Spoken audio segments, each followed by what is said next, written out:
Welcome to Madhavi trips and tricks. ఈ బూడిద గుమ్మడికాయ అంటే అందరికీ తెలుసు కదండి. కొన్ని జ్యూసులు అయితే తాగుతున్నారు, కానీ వీటితో హెల్దీ రెసిపీస్ ఎలా చేసుకోవాలి ఏంటి అనేది చెప్తానండి. అంటే వీటిలో మినరల్స్, విటమిన్స్ చాలా ఉంటాయండి. దీని బెనిఫిట్స్ చాలా ఉన్నాయి. జ్యూస్ అయితే తాగలేకపోతున్నాం అనుకుని ఒక కాయ తీసుకొచ్చుకుంటే వేస్ట్ అయిపోయింది అనుకుంటున్నారా? అట్లా కాకుండా వెరైటీగా ఇట్లాంటి పూరీ కర్రీలు, ఎట్లాంటి వెరైటీ చేసుకో. పల్లెటూరులోనైతే చాలా ఉంటాయండి ఈ బూడిద గుమ్మడికాయలు. ఈ గుమ్మడికాయ అయితే చాలా బాగుంది. ఇక్కడ చూసారా, ఇక కుక్కర్లో ఆయిల్ వేసేసుకొని గుమ్మడికాయలు, ఉల్లిపాయ, పచ్చిమిర్చి, ఉప్పు, పసుపు, అంటే దీనిలో కారం వేయరండి. నేనైతే సీడ్స్ కూడా నాకు వచ్చినాయి కదండి, సీడ్స్ కూడా వేసేసుకున్నాను. ఉడుకుతాయి కదా, ఇంకా శనగపిండి కలుపుతాం కాబట్టి అవి కూడా బాగానే ఉంటాయని. ఇక ఉల్లిపాయ, ఉప్పు, పచ్చిమిర్చి కొంచెం ఎక్కువగానే వేసుకోవాలి. ఇందులో మనమైతే మళ్ళీ కారం వేయమండి, అందుకని పచ్చిమిర్చి ఎక్కువగానే వేసేసుకొని కుక్కర్లోనే చేసుకోవాలి. అంటే విడిగా అయితే మనకి ఎక్కువ టైం పట్టిద్ది. కుక్కర్లోనే అయితే తొందరగా మెత్తగా అయిపోయేది కదండి, అలానే కుక్కర్లోనే చేస్తాను. విడిగా కూడా మీకు ఇప్పుడు అందరి ఇళ్ళల్లో కుక్కర్లు ఉంటున్నాయి కాబట్టి అలానే చేసేసుకోవచ్చు. ఇక నేను అన్ని తాలింపులు అయితే వేసేసుకొని కొంచెం సేపు అయితే మగ్గనిచ్చుకుంటున్నాను. కొంచెం సేపు మగ్గనించుకుంటే ఇవన్నీ ముక్కలన్నీ కూడా కొంచెం ఉప్పు వేసాం కాబట్టి బాగా మగ్గిపోతాయి.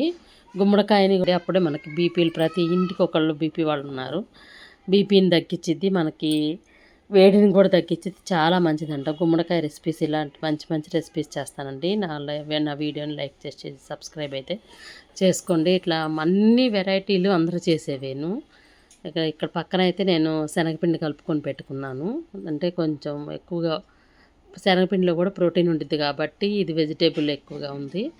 కొత్తిమీర కూడా కట్ చేసుకొని పెట్టుకున్నాను. ఇక విజిల్స్ వచ్చినాక కొత్తిమీర, శనగపిండి కలిపేసి పోసేసుకొని కొంచెంసేపు ఉడకనిచ్చి కొత్తిమీర వేసేసుకుంటే నాకు కర్రీ అనేది రెడీ అయిపోయింది. ఇక బాండీలోనైతే నూనె పెట్టేసుకొని ఇక పూరీలు ఇట్లా పక్కనైతే ఇది బాస్మతి రైస్కి వచ్చిన బ్యాగ్ అండి, ఇట్లా పక్కకి అయితే వేసేసుకున్నాను. ఎందుకంటే నాకు పూరీ చేసుకున్నప్పుడు ఇక ఆయిల్తోనే చేసేసుకుంటాను, ఇక పిండి వేయను. అందుకని ఇక్కడ పక్కన వేసేసుకుంటే పక్కనే ఎమ్మటనే తీసేసుకొని వేసుకోవచ్చండి. చూసారా, ఇక శనగపిండి వేసేసి తిప్పేసి కొంచెంసేపు ఉంచుకొని కొత్తిమీర వేసేసుకొని సరిపోయిద్ది. ఇక కర్రీ అయిపోయింది. ఇక పూరీలు అయితే చేసేసాను. ఇక అందరు తింటున్నాము. అయితే వాము అయితే వేసేసుకున్నానండి. వాము వేసుకుంటే కొంచెం బాగుంటాయనండి. ఇది పూరి పిండేనండి.